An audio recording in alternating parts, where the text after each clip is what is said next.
આપને જાણમાં હોય તો આગામી 28 એટલે આવતીકાલે દેવળિયા પણ 28 તારીખે મેસર્સ મેગ્નમ ઇન્ટરનેશનલ એલએલસી નામની એક કેમિકલ બનાવતી ફેક્ટરીની લોક સુનાવણી જીપીસીબી દ્વારા અમારા વિસ્તાર ગોળના ગામની સીમા એક છે રોડ પર ત્યાં થનારી છે.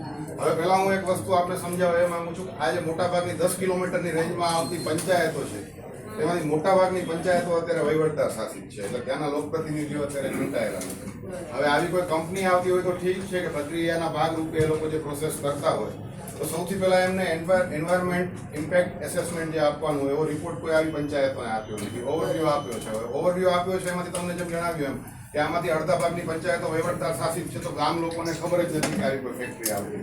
અમે સ્થાનિકે જાણ થયા પછી અમારી 2 પંચાયતો હેરાન થયા પછી થોડી ઘણી અવેરનેસ ફેલાવીએ છીએ. તો પહેલો તો અમારો વિરોધ હું વ્યક્તિગત રીતે કલેક્ટરશ્રીને અમારી તાલુકા પંચાયતનો વિરોધ પક્ષનો નેતા છું અંજારનો. તાલુકા પંચાયતમાં ડેપ્યુટીને અને જીપીસીબીને વ્યક્તિગત મારો વાંધો, એ સિવાયના વ્યક્તિગત ગામના વાંધાઓ ગામના લોકોના એ આટલી જગ્યાએ રજૂઆત કરી છે. આજે ગઈકાલે અમારી તમામ ગામોમાં ગ્રામસભા થઈ છે અને ગ્રામસભા થયા પછી એક ઠરાવ નક્કી કરીને અમારે આ ફેક્ટરી આવી, કારણ કે જોખમી ફેક્ટરી એ રીતે છે મેડમ કે એમાં 4-5 પ્રકારના એવા ગંભીર જોખમી કેમિકલ્સ બનવાના છે જેને ઇન્ટરનેશનલ એમની ખુદની આ રિપોર્ટની અંદર જે સેફ્ટી સીટ છે એમાં બતાવવામાં આવ્યું છે કે કેન્સરસ છે, જેનેટિક ડિસઓર્ડર થઈ શકે છે અને અમુક ડિઝીઝમાં એ રિપોર્ટમાં એવું કહેવામાં આવ્યું છે કે આના સ્ટડીઝ કોઈ છે નહીં. તો અમે આ ગામ લોકો પહેલી વાત તો આ રિપોર્ટ અમને મળવો જોઈએ, અમારો અધિકાર છે. ગામ લોકોને જાણકારી હોવી જોઈએ કે અમારી ત્યાં પ્લાન્ટ જે આવે છે એ અમને અમારા પર્યાવરણ પર શું જોખમ કરશે. આટલો વિસ્તાર ખેતીને પ્રાધાન્ય આપતો અને બાગાયતી ખેતી કરતો વિસ્તાર છે, એટલે આમાં જરાક પણ પર્યાવરણમાં થોડું ઊંચું નીચું થતું હોય, ફેરફાર થતો હોય તો બેન બહુ તકલીફ કરાવે.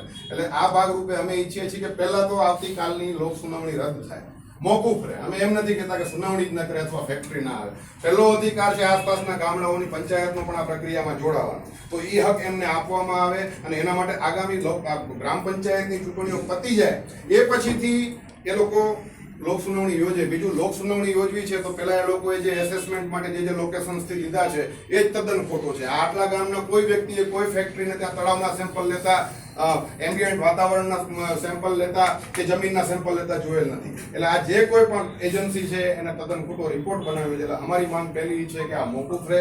એ પછીથી જ્યારે પંચાયતની ચૂંટણી પછીથી કરવામાં આવે અને કાયદેસર પ્રક્રિયા મુજબ એક વ્યક્તિને બેન જાણ નિયમ મુજબ એ લોકોએ 8 દિવસ પહેલાથી 1 મહિના પહેલાથી રિપોર્ટ આપવો જોઈએ. એ રિપોર્ટ એમને 8 દિવસ પહેલા આપ્યો છે. 8 દિવસ પહેલાથી એમને પ્રચાર પ્રસાર કરવો જોઈએ. હજી સુધી ગામડાઓમાં કોઈ રિક્ષા પ્રચાર પ્રસાર નીકળી નથી. જ્યારે પરમ દિવસે રજૂઆત કરવા ગયો એટલે કાલે એક બજારમાં થોડી અમુક એટલે ગામમાં ફરી છે. બાકી ગામ લોકોને આ ફેક્ટરીની જોખમ શું છે, કેવી રીતે આ ફેક્ટરી સ્થપાવવાની છે, અમારા પર્યાવરણને શું અસર કરવાની છે એની ખબર નથી. એટલે પ્રક્રિયાના ભાગરૂપે આપની પાસે પણ આ વિસ્તારની જવાબદારી છે, ત્યારે આપની પાસે અપેક્ષા રાખી છે કે આપના તરફથી ઘટતું કરવા માટે પ્રયત્ન કરો.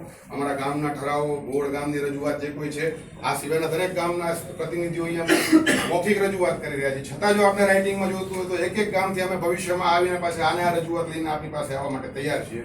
તો આ રજૂઆત કરવા માટે આવ્યા ઓલરેડી 4 ગામની ગ્રામસભાનું તો છે, 4 ગામની ગ્રામસભાનો ઠરાવ તો અમે આપી દીધો છે. બાકી જે કાલે ગ્રામસભાઓ થઈ છે એના તલાટીઓ આજે પ્રિપેર કરતા એટલે એ થઈ ગયા પછીથી એ પણ અમે જે કચેરીએ આપવાનું થાય છે તે આપશું. આપ પાસે અપેક્ષા રાખીએ કે અમારો ખેડૂત છે ને બેન, આપ ક્યારેક આવો એ વિસ્તારમાં ફરવા. અમારો ખેડૂત બાગાયતી ખેતી કરતું, આંબાની ખાસ ખેતી કરતું, અહીંયાની એપીએમસીમાં અમારા વિસ્તારમાંથી જ્યારે કેરીની સિઝન હોય ને, ડેરીના 60,000 બોક્સીસ કેરી અમારી એપીએમસીમાં આવે છે.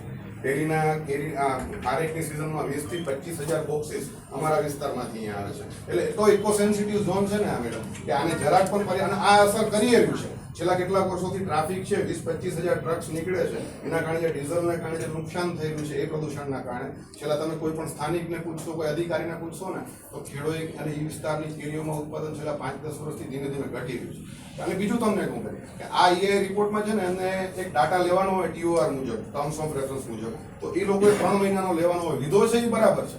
અમારી માંગણી છે કે પૂરા વર્ષનું વાતાવરણનો રિપોર્ટ લેવો જોઈએ, કારણ કે એ લોકોએ ડિસેમ્બર 23, જાન્યુઆરી 24 અને ફેબ્રુઆરી 24 આમ 3 મહિનાનો લીધો છે.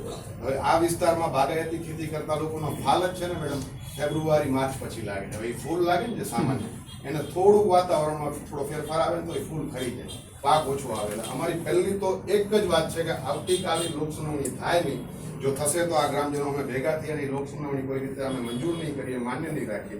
આના માટે જ્યાં કોર્ટમાં જવું પડશે એનસીમાં જવું પડશે કે એનજીટીમાં જવું પડશે, જશું. પણ અમારી પહેલી ઈચ્છા, અમને સમય આમાં કંઈ ખબર જ નથી. એ રિપોર્ટ શું કહેવાય આ લોકોને ખબર નથી. આનું ઇમ્પેક્ટ શું થવાનું છે પર્યાવરણમાં ખબર નથી. તો અમારા ગામ લોકોનો પૂરો પહેલા તો પંચાયતોનો અધિકાર છે, તો એ ચૂંટાઈ જવા જોઈએ અને એ પછીથી પંચાયતોને ખબર હોય એ રીતે આ રિપોર્ટ રજૂ થવા જોઈએ. પછીથી અમે જે પ્રક્રિયાના ભાગરૂપે અમને લાગશે કે આ પર્યાવરણને નુકસાન પહોંચાડે એવી ફેક્ટરી નથી, તો અમે મંજૂરી પણ આપશું. પણ આ અમારી માંગ છે. આની એક અમે આવેદન આપને પણ આપી છે. આપણે જ્યાં જ્યાં લાગુ પડતું હોય ત્યાં બે હાથ જોડીને વિનંતી કરી છે કે આ અમારા વિસ્તારનો પ્રશ્ન છે, કોઈ વ્યક્તિગત પ્રશ્ન છે નહીં. તો આપનાથી જે થઈ શકતું હોય બનતું આ બાબતે કરવા અમે વિનંતી કરીએ છીએ. કલેક્ટર સાહેબ અને પ્રાંત સાહેબને આવેદન આપનું મોકલી આપે. જે હું પ્રાંત સાહેબ પાસે તો અમે રજૂ કરવા જઈ રહ્યા છીએ આ વાત મૂકવા માટે, પણ છતાંય આપની પાવર્સમાં જે આવતું હોય ત્યાં પૂરી મદદ કરો એ પણ આપણી પાસે અપેક્ષા છે. ફળદ્રુપ છે. ભવિષ્યમાં અમને સ્થળાંતર કરવું પડશે એવી કેમિકલ ફેક્ટરી છે. એને કારણે અમે અહીંયા સુધી આવ્યા છીએ. એવો વિષય છે કે આસપાસનું પાણી, વન્યજીવો એ બધાને ખૂબ નુકસાનકારક કરશે અને એના કારણે ક્યાંક આવતીકાલે બહોળી સંખ્યામાં વિરોધ પણ થશે. એનો ગામની ગૌશાળા પણ બાજુમાં, આસપાસમાં ગૌશાળા, નીચેથી ગૌશાળા પાઇપલાઇન, બાજુમાં. ઘણા ઇસ્યુ છે. કંપની આવે છે. પુરાતત્વ વિભાગનું પણ 1000 વર્ષ જૂનું મંદિર છે. પુરાતત્વ વિભાગે જેને રિઝર્વ કરેલું છે ને એ આમાં ઉલ્લેખ જ નથી. કે આપણે જે બધી રજૂઆત મૌખિક કરી રિટર્ન આમાં છે, રિટર્નમાં જેટલી છે એટલી છે. આ સિવાય નહીં હોય ને ઘટતી હશે તો અમે હજી ભવિષ્યમાં આવશું આપને હેરાન કરવા માટે. પણ અમને આપની મદદની ખૂબ અપેક્ષા છે.